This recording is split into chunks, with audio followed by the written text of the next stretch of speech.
It's no secret where Cecilia Carter-Smith gets her energy. She's part roadrunner.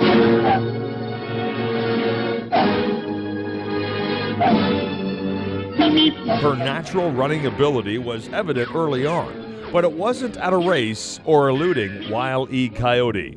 One of the things that we did in senior kindergarten was have our doll buggies all dressed up in some way, and they were judged by the teachers. There were some instructions, but I was a little bit hyper, so I didn't really follow the instructions too well.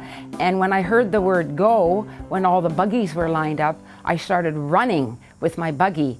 And unfortunately, I knocked a few of the contestants down. It was a glimpse of things to come as Cecilia focused on her running with the Hamilton Olympic Club while attending Teachers College. She got her big break in 1966 at an indoor meet in Vancouver.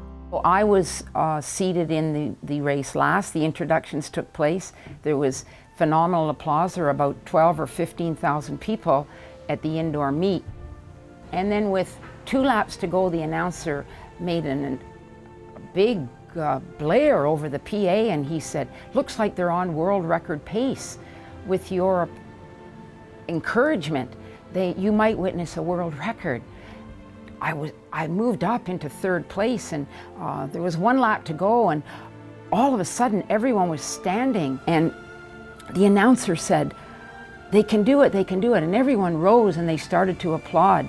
And I moved into 2nd place, and with about 50 yards, 60 yards to go as we made the final turn, I came up off the bend because the tracks were steeped. They were as you came off the bend, and I came off the bend, and I found a reserve of energy, and I just gave it all I had, and it was just not quite a photo finish, but close. And I crossed the line first, and I just threw my arms up in the air, and it was just a remarkable thing. And then I turned around and I looked at the overhang, and it said world record.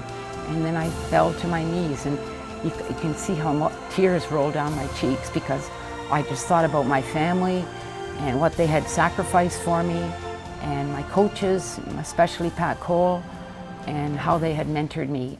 Her success continued that summer. She made the national team and represented Canada at the Commonwealth Games in Jamaica. She was starting to realize her potential. I have to pinch myself to think that the little kid with the buggy racing around West Avenue ended up doing that. I didn't believe till I had people believe in me. A newly hired high school teacher, Cecilia reciprocated that confidence in her student athletes at Bishop Ryan Catholic Secondary School, and success soon followed.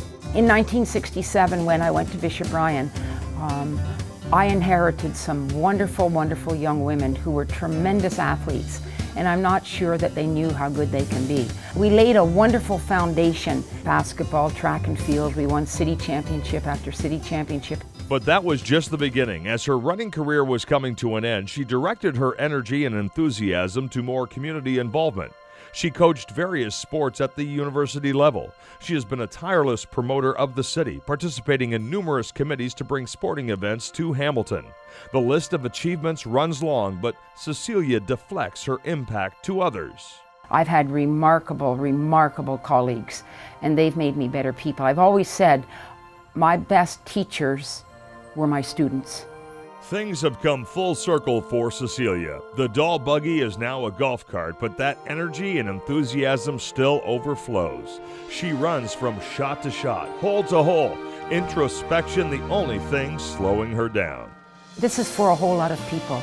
It's not for me. I didn't do what I did in life expecting rewards at the end. They happened. It's a powerful moment because it allowed me to have a lot of reflection. Yeah. And like I say, I feel I've lived a very privileged life. The Hamilton Sports Hall of Fame welcomes Cecilia Carter-Smith.